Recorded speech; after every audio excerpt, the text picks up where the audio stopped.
প্রতিশোধ নিতে হলে কারোর ক্ষতি করবেন না, বরং নিজেকে এতটাই উপরে নিয়ে যান যাতে আপনার নাগাল না পায়। ঠিক এই কাজটাই করে দেখিয়েছিলেন এই ব্যক্তি, যাকে একদিন তুচ্ছ করা হয়েছিল। আজ তিনি নিজেই এক উচ্চপদস্থ কর্মকর্তা।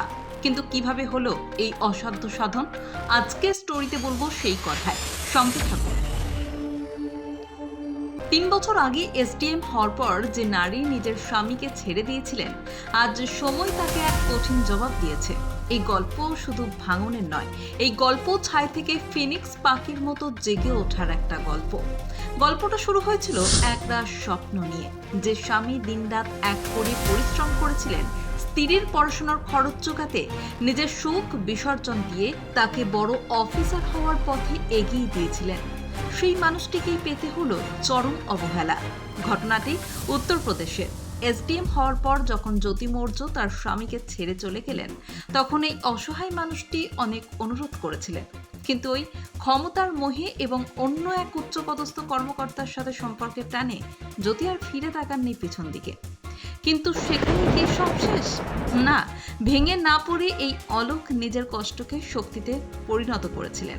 সমাজ যখন তাকে নিয়ে হাসাহাসি ঠাট্টা করছিল, অলোক মৌর্য তখন নিভৃত্তে নিজের সাম্রাজ্য গড়ছিলেন। চোখের জলকে বানালেন জেদ আর পরিশ্রমকে করলেন হাতিয়ার। অদম্য ইচ্ছে শক্তি নিয়ে অলোক লড়াই শুরু করলেন WBCS পরীক্ষার জন্য। আজ সময় বদলেছে।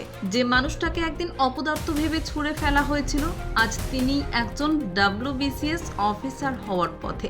ভাগ্য আর পরিশ্রমের চাকা আজ এমনভাবে ঘুরেছে যে আজ তিনি আর কারোর করুণার পাত্র নন, বরং নিজেই একজন উচ্চপদস্থ কর্মকর্তা।